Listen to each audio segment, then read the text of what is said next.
this talk is about the paradox of disconnecting to reconnect.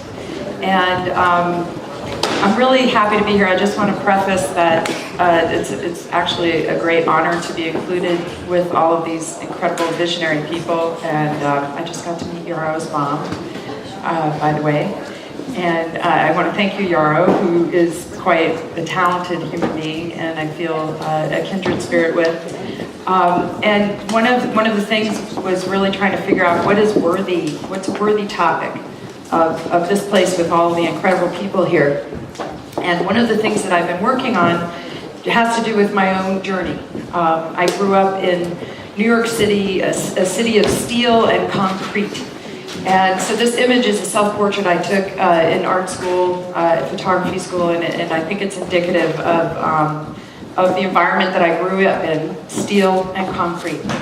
It's taken outside the Annenberg wing of Mount Sinai Hospital where I was born. And I grew up about 3 blocks away, and I looked at pigeons outside my window. And the question is, how in the world did a girl from New York City get so into nature?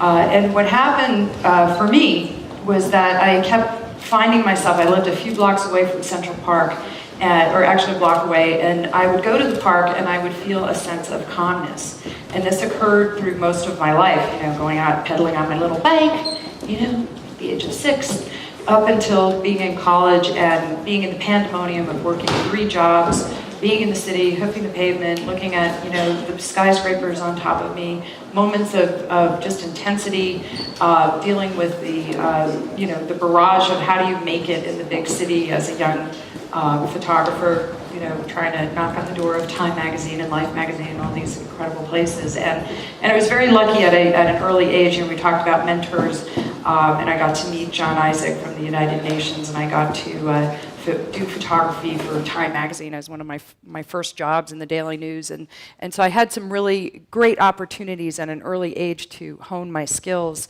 as an artist. And yet what happened out of these experiences of seeking nature to kind of calm this energy was really an adventure in myself, of finding these adventures of discovery and inspiration. And I found myself I was seeking those National Geographic experiences of being able to go out and learn about endangered species and work with scientists. And I discovered this incredible place as part of one of my journeys called Haleakala. And so I didn't want to share too many things because the subject actually is going to kind of unfold. But this place really changed me. And I'm going to just get into just a tiny bit of some of the work.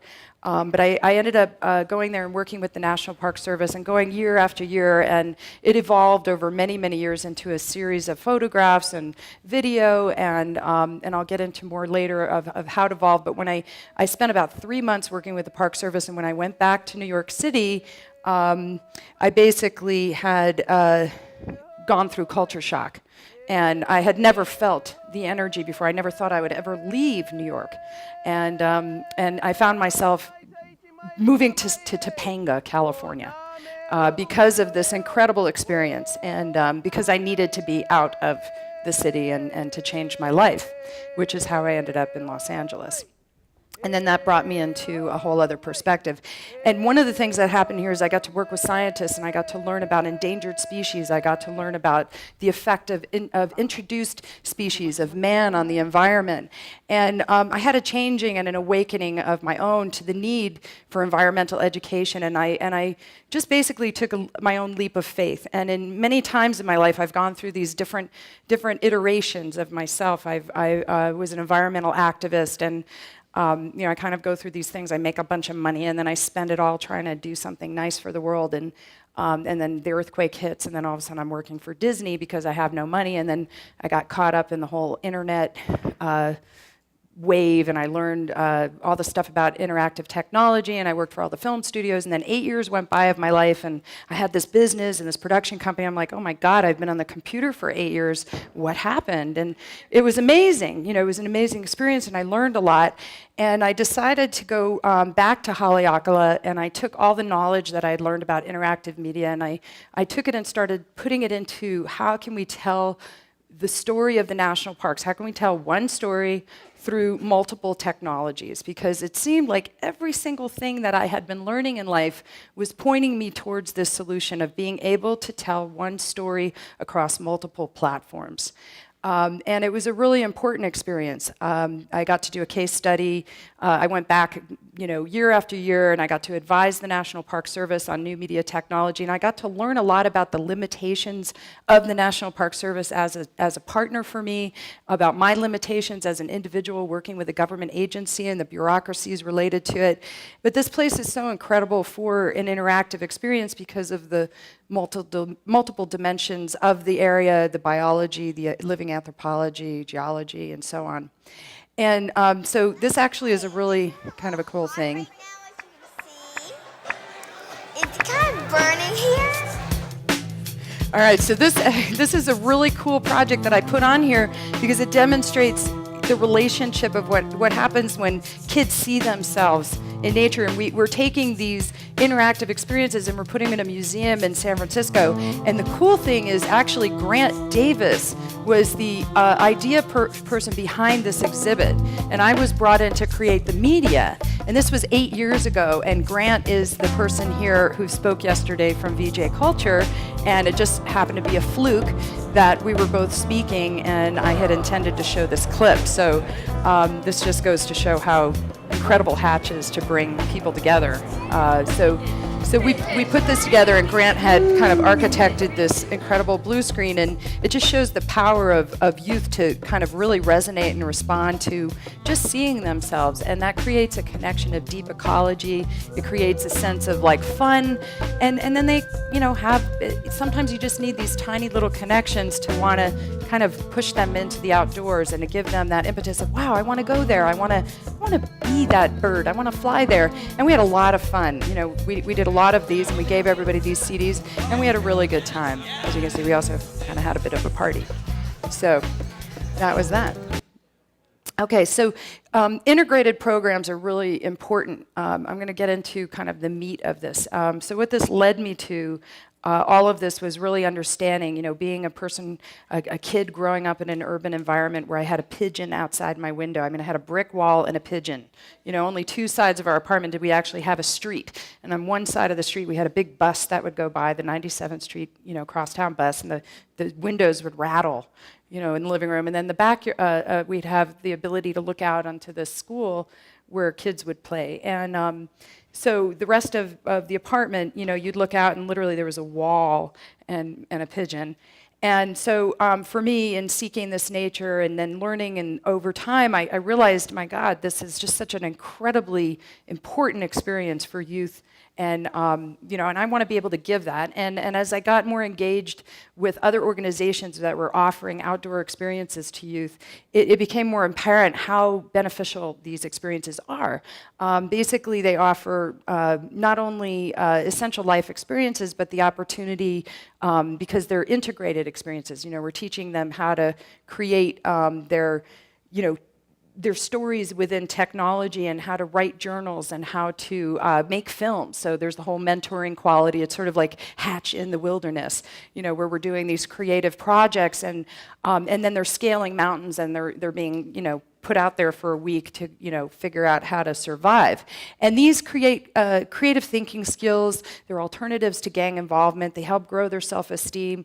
They create a higher college attendance rate, and their skills to address national obesity, and they increase local stewardship, which are really important things because the future of our national parks rely on voters.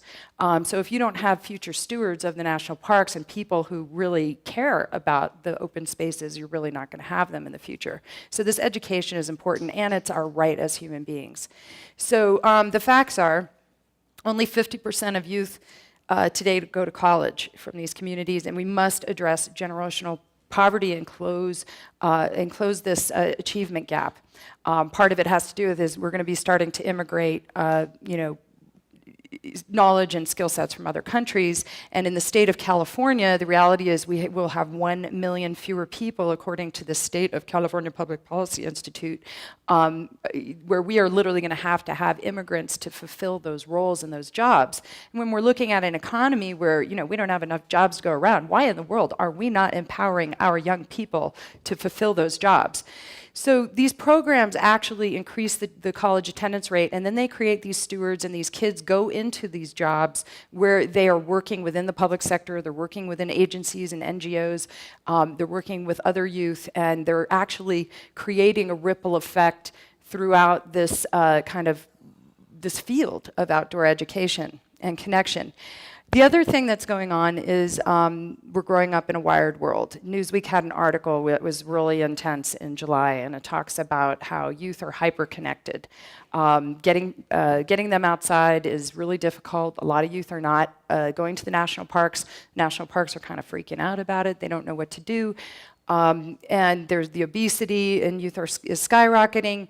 They're disempowered, and we all have been talking and hearing about, you know, the creativity gaps, and then the communities that are disconnected. Even though we're so connected, we're having this like disconnection that's occurring, you know, with our neighbors and everybody being on devices all around. So this is an endemic problem that's happening in our society and our culture. And so the question is, how can we exploit these addictive qualities for good?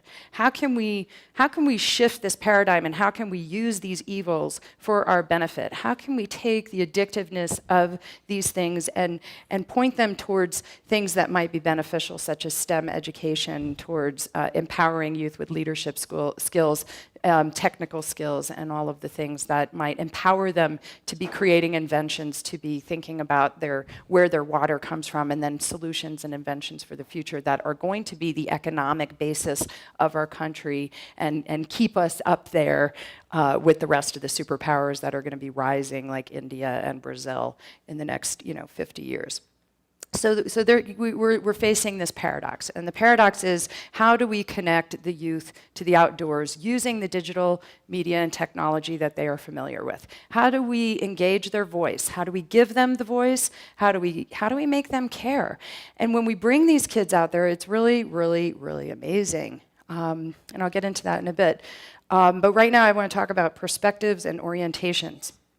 The National Park Service, the Institute, the Sierra Nevada Research Institute, there's all these different organizations, have some think tanks like this in their own way, maybe nothing like this, but basically they have identified that youth today are considered digital natives. These are the terms that they're using. We, or I say we, me, from my generation, because not everybody, you are from the other generation, a couple of generations past me, are digital natives, and I am a digital immigrant. So I did not use a computer until I was like 24. I was off in the volcano, shooting my photographs and having a great time, and then I'd come home and be, learning how to type on a computer using DOS. It was just not a world where my college education, I had whiteout and coffee. So I lived in a completely different world. So everything that I've learned and absorbed has just been because I've acquired the knowledge over time. And when you're looking at the National Park Service and these outdoor agencies, you're looking at organizations that lack the infrastructure, the training, and the abilities to be able to provide these mechanisms. They are people who are creating stewardship. They're helping people who are falling off mountains, landslides, and they're dealing with the things that somebody in a national park are dealing with. And the National Park Service has the issue of a firewall. They're using the same mechanism that they're doing the money for the tribal leaders out of the Bureau of Land Management. And so basically you have a closed system with a firewall, and somebody in the National Park Service cannot see YouTube. They cannot go on Facebook. And in their business plan, they have today, be the forerunners of YouTube. Hello, was that 5 years ago? So they're just so far behind, and they can't keep up. And I advised them on social media, I don't know, like 2, 3, 4 years ago, and they still are coming out with their mandates on social media. So the people in the National Park Service who are leading the way have their own little computers, and it's the youth organizations and the youth agencies or the conservancies and the friends who are actually putting up those Facebook pages and some of those social media things that you're interacting with. So these are also chronic problems that create barriers to entry. So funny enough, there's an organization, and this relates to other barriers. This relates to the barriers of underserved youth. But there's a program that I'm a partner of called Breaking Barriers, and it's a collective of different organizations that work in outdoor education, as well as academic organizations. The Adventure Risk Challenge group is the one that takes the 15-year-olds out into the wilderness, and they work. They're out of UC Berkeley, and then there's UC Merced, which has the Yosemite Youth Leadership Program. So there's these complex partnerships between academics, NGOs, and they work together with these multiple generational mentoring, outdoor leadership. And it's a very complicated kind of series of relationships that's very hard to explain, and there's no centralized place that they're placing this content. So my partnership with them was to bring that interactive space, to create a forum that they would be able to have that voice. The current population of this area are youth 13 to 24 years old. The large focus is Latino, African American, Asian American, in the California Valley, where they grow 80% of our nation's food. Okay? And when you're dealing with that kind of population, we're talking about 6.5 million people in the area, 50% of which are underserved, meaning poor immigrant families who have come here and are working 6 and 7 days a week. They are not culturally aligned to bringing the 2.5 kids and the dog in the car to the woods. They are working 6 and 7 days a week, and they don't have the money to spend on gas, and they just want to, be able to live their lives and hope that their kids end up finishing high school. So a lot of these kids are coming from, really difficult families. This one girl, I didn't want to show her face because I wanted to tell the story that I interviewed her, and I can't share the interview because of privacy reasons, but she was telling me how she was suicidal. Her mother had cancer, and she didn't know it, and she had to take care of her younger siblings. She had 2 younger siblings, and she tried to slit her wrists and hang herself. And this is a 14 or 15-year-old girl who's telling me at the age of 12 she's trying to kill herself because her mother couldn't get out of bed. And later she found out her mother had cancer. And she had never been able to tell these stories. She didn't have anybody who was telling her how to share her feelings or to go into the woods and to be quiet and to listen to nature. And so these programs are actually putting them into these situations that they can become introspective, that they can connect into themselves, that they can take actions and actually believe in their capabilities by climbing a mountain and accomplishing a goal, forming leadership skills, and working together and proving that they can do it by climbing that mountain, by crossing that chasm. So there were some really inspiring things. And as part of this thing of designing all this media, we're not doing it without them, we're actually doing it from the ground up. Breaking Barriers is going out and doing community forums and engagements and talking to the community and saying, why aren't you going outside? Aside from money, aside from transportation issues, what are the barriers that are keeping you from a cultural standpoint, from a perception standpoint? Is it because a lot of them are afraid because when they go there, there's going to be issues of prejudice, that they're facing people who might not want them there, that they don't realize that they're welcome there, that they're afraid of the animals. They think they might get eaten by bears. So there's a lot of perceptual issues that need to be overcome through education. It's not just financial barriers, although the majority of it is financial barriers. So we conducted these charrettes, and actually the youth were a big part of the look and feel. So I created all this look and feel. I don't know if you're in branding. I know that you are. So we'll have these things where I'll create multiple different ways that the website will look and different ways that the logo will look. And I actually had the youth pick out their favorites so that they were the authors of this. And I also questioned them. Who's on Facebook? Who has devices? Who uses the computers? Who would like to play games? Are you interested in this? And we got to know where their interests were, what excited them. And that way we're spending our time creating things that actually plug into their interests and answer their needs a little bit more effectively than what we think they need, which I think is really important too. So this is an example of the website that was created, and basically it's a forum in their voice, because there is nothing that is talking from the standpoint. When you go to the National Park Service website, it is talking from that 2.5 parents with their kids and the dog in the car. It's not multi-ethnic orientation. It's not from the immigrant family orientation. It's not from the youth perspective and the youth voice. And it doesn't share their stories, their videos, and allow them to share their stories. So we created, in partnership with these organizations, a forum for not only the organizations to talk about, from the youth perspective, the relationship, but to give them some of the critical information that they might need, jobs and internships, and a place for them to share their videos. So, so the path for the future involves continuing to develop this, to go into a national program, to develop it into mobile apps, to develop it into gaming applications, and hopefully I'll be able to take it to that level. But for now, at least, we were able to see the success of this one program and on the lives. And the next thing that I'm going to end with is just a video that was created. And I just want to preface, because we had a really funny moment the first night of walking home to our cabins, that being afraid of the bears. And I had written this song because I got stuck on top of this mountain, because I'm a photographer and you wait for the magic hour and it's beautiful, and I didn't have a flashlight, and I'm, I don't know, 60 miles from any house and any person, and I'm in bears and lion wilderness, and I am all alone, and all I have is my iPhone. So I just remembered all the training that they said, and they said, make noise in the wilderness. So I wrote a song. And then I set it to the footage of these kids and their experiences. So I hope that you enjoy this. It's called Runnin' in the Woods.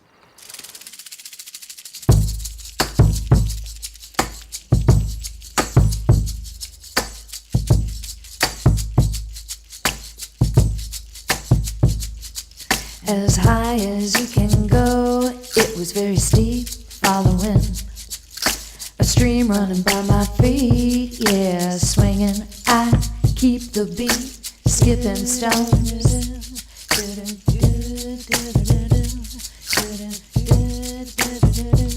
To my left is half dome. Under my feet I feel the rhythm of the dirt crunching on the pine cones and the floor of the forest. I'm alive.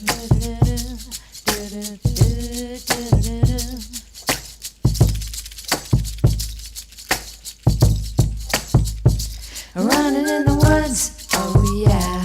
I'm running in the woods, trees above me. I'm running in the woods, blue skies. I'm running in the woods, I feel alive, I feel alive.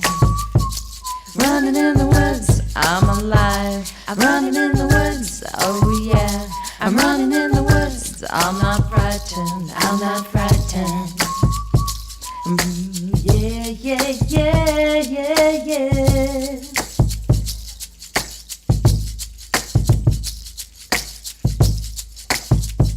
Clambering up a great big rock, looking down above the treetops, like a hawk coast across the sky. I really feel like I can fly. Chlorophyll assaults my senses on the trees and river dances. The water flows, a breeze blows, the dirt beneath me is alive.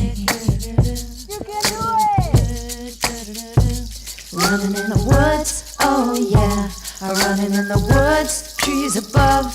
I'm running in the woods, oh yeah. I'm alive, I'm alive. That's in your Facebook page.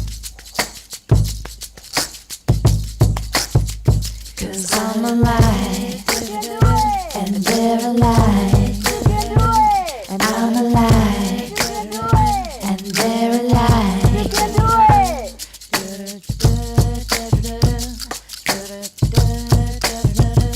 Running in the woods and I feel alive. I'm running in the woods, blue skies above. Running in the woods, oh the trees are so tall.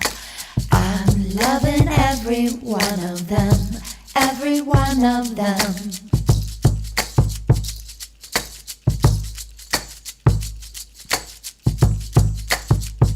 I hear the chirp of an insect in my ear. I feel, oh, everything is near. I feel everything because the silence got my senses reeling. I hear a chirp in my ear. Oh, maybe a crow is near. And What was that thing following me? If I sing, maybe it won't accompany the rest of my journey.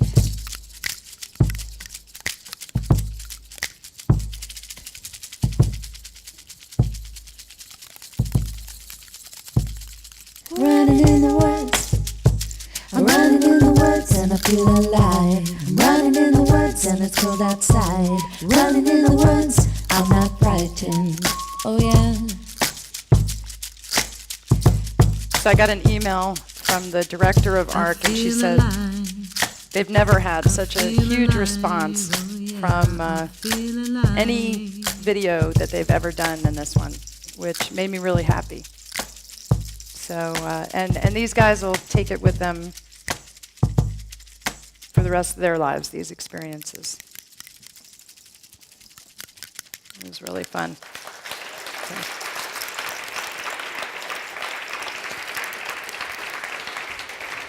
So I just encourage you all to get involved in these kinds of things. That's gonna be my new Facebook picture. Come on, best friend, you can do it. And so on. So I'm going to end with my quote, because everybody had a quote. The only constant is change, and we can make changes that are positive in this ever landscape of change. So thank you so much for having me here. All right.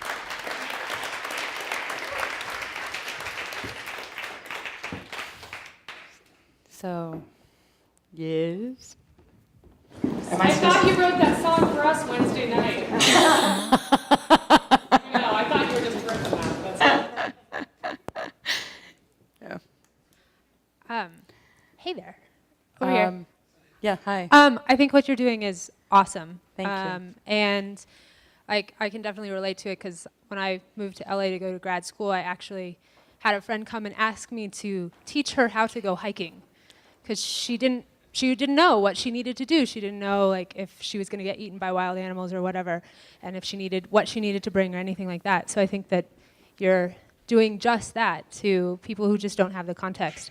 I'm wondering how, because I couldn't quite figure out how, if you are working with the national parks or if this is like, I mean, it definitely seems like you're kind of taking your own initiative to build this program. And then also, like in that same vein, does making it a more official thing as working with an official national park service or like having the rangers come and oversee stuff, does that actually make it a little more intimidating for young people or to go out and just go mess around in the woods? Well, okay, so the programs that I don't know if I'll answer it in the order that you asked, but the program partners involve the National Park Service.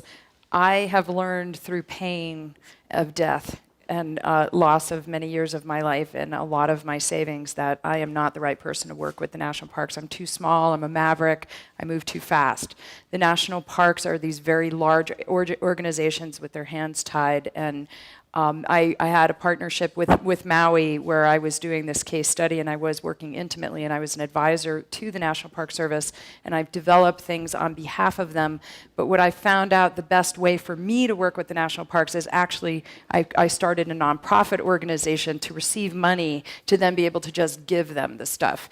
And then to work with partnering organizations because their way of doing partnerships is so detailed. You're talking about 100-page documents just to have a partnership. And like for one thing, I was, in the beginning of the engagement, I got extracted from working with the national parks by these smaller organizations into the Scientific Visualization Artist Fellowship with the Sierra Nevada Research Institute because on the phone with the National Park Service, she's like, well, this is great, but let's talk in about a month and a half at the end of the program because I've got to deal with a landslide because they're just operating, I've spent literally like a year and a half waiting to complete a conversation, whereas I'm coming from corporate America and entertainment America where we figured out, okay, we're going to do a film or a commercial and like 2 weeks later we're done and we're over it. You get a creative brief and like within a week you're doing it or, like these journalists, I was, working in in reportage as a photographer, and you get an assignment, you get a brief, you're on a plane, you're doing it, you deliver the photos like that night. And they just don't operate like that. They don't have the structure and the ability to, and it makes it onerous. And there's a lot of legal layers of working with them, of partnering. They have an RFP process that requires that I would give them my ideas, but instead of them being able to give me anything more than $2,500, I would then have to compete in an RFP for my own ideas against other companies, and I would spend a month and a half on that RFP instead of actually creating the project. And after $70,000 and 3 years of my life, I realized this was not the best thing, so I started the nonprofit group, and I started working with partnerships, because that was the way to work with them. So for me, the way is not to work directly with them, but to actually give them the stuff and to have their blessing, and to work with organizations that do have the infrastructure to be able to accommodate that. So, anybody? Yes. You're not focusing on white kids, or enough white kids going to the National Forest? In this particular program, they're focused on underserved communities because that is an endemic issue, and there were a couple of white kids in the program.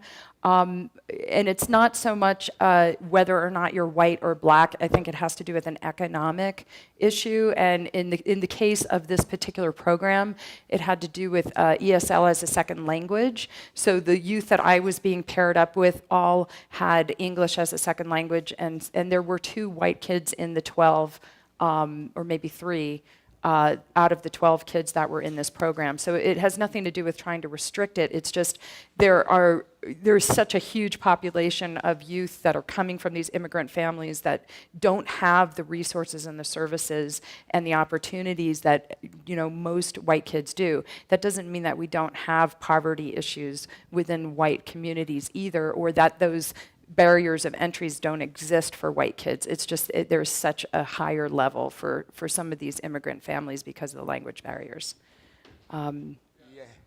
Yes. Yes, Steve. Yes, about breaking barriers, because I break a lot of barriers each and every day Good of for my you. life, and Awesome. I just want to ask you, how many people do you know that live with a disability like I do, and how many barriers they have to overcome to get to the next step, like Hatch and wherever else they're going? I didn't actually see too many people with disabilities in this program. So I know that there are programs that work with people with disabilities. Unfortunately, I didn't have that opportunity to work with youth with disabilities, but I think that's a really valid point, that there needs to be programs addressed specifically for that, to give youth in that space that opportunity as well. I have in my life worked with people in that space, and I think it is incredibly important to allow everyone to have that genuine opportunity. Did I answer your question? Yes. Okay, great. And thank you. Thank you. Yeah. Thank you. And just to preface, I'm working with organizations that are working with the youth, and I'm providing the technical connections that they lack. I am providing a piece of a fabric, of a much greater fabric. These organizations, have a huge amount of infrastructure, and their universities and their academics, but what they're lacking is this technical connection and this piece. I'm sorry, go ahead.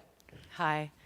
I just wanted to comment on the last speaker. Yes, And Steve. we have an amazing organization in Bozeman here called Eagle Mount that does outdoor adventures for people of all abilities. And Great. it's a huge program. It's nationally known.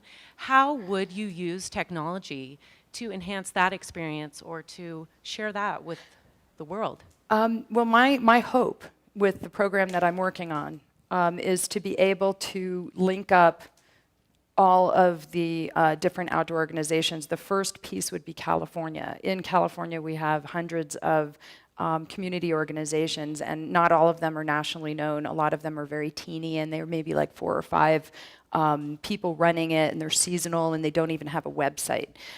So this would provide a place that youth from, say, the Boys and Girls Club or from a local community where they don't, have as much access to knowing where to find a program, would be able to go on and find that program. And then they'd also have a forum to be able to post their stories. So once we have the infrastructure created where we'd have the mapping and the ability to actually structure the information technology from a greater perspective, because right now we're using open source WordPress, which isn't kind of robust enough to be able to provide that that forum for a national space.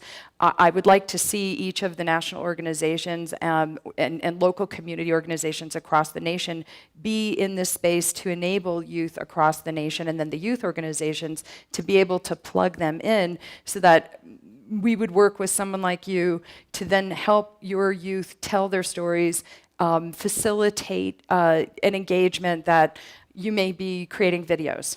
You may be having stories that are told, but what's the forum and the platform that you get to place those stories and be able to share them with other youth? So this is a mechanism to get information to the youth in their voice so that they can relate in a format like, a bus transportation, not directions in a car, and what do I bring into the wilderness, and don't be afraid of a bear, here's how you deal with it, but from their voice, and then also a forum that they can share their information and then inspire each of their peers, because one of these youth that goes through this program, they're estimating influences 1,000 other youth over a period of 5 years. So this becomes a tremendous ripple. Did I answer your question? So I guess I would, okay, yeah, we'll talk more, sorry. So basically to try to plug you in, and then we would do sharing. I mean, ultimately the vision would be, hey, your youth would go out there, take a picture, we'd go put it on Google Earth, be creating these worlds that would be containing their videos, their stories, they would be interacting and sharing, and then someone here in LA might be able to go and see someone in Bozeman, Montana, and a kid, like them, who's having an adventure, seeing a bear, sharing a story, so. Anyone else, or am I going to get the soon? 3 minutes. Okay. I'm sorry? Oh, okay. Yes, hi. Hi. I'm from Bozeman here, and I have a lot of the experiences you have with connecting with nature and that valuable experience. But from the opposite end of the spectrum, I want to know what you would say to someone who wants to reconnect by going into a city where you're from. What is your... Reconnect to the city? Reconnect with other people, and what do we have to bring to that situation from having this background of being in Montana? Well, I think it's really essential. I mean, if you wanted to get into this work, into this field of work, and to bring the outdoors into the city, is that what you're saying? I mean, I think it's a really important career choice. I mean, I think you'd be really valuable. There's an organization that I met with in Los Angeles, and they have a school, and they really want to work with me. They have a whole multimedia department, and I met this TV producer, and he's working with this inner city school, and they have a whole media department, and actually they have 100% rate of college attendance. They have this remarkable college attendance, and these kids went to this outdoor area and made a film. And so working with with schools like that and finding organizations like that where you can go and bring your enthusiasm and your knowledge and kind of infuse them with that, I think is really vital, because you're talking to kids. Some of these kids, like in Los Angeles, who live 10 miles from the beach, have never seen the ocean. And the same thing with these kids in Yosemite. They live an hour away from Yosemite, and most of the population that goes to Yosemite, of the 3.7 million people who go to Yosemite, are not the 6.5 million people that live in the surrounding areas. So there's a tremendous disconnect, and I think there needs to be that inspiration and that permission to kind of go and take that adventurous step, and someone to kind of, hey, come on, let's do it. So, are we good? Great, thanks, Amy. All right, thank you.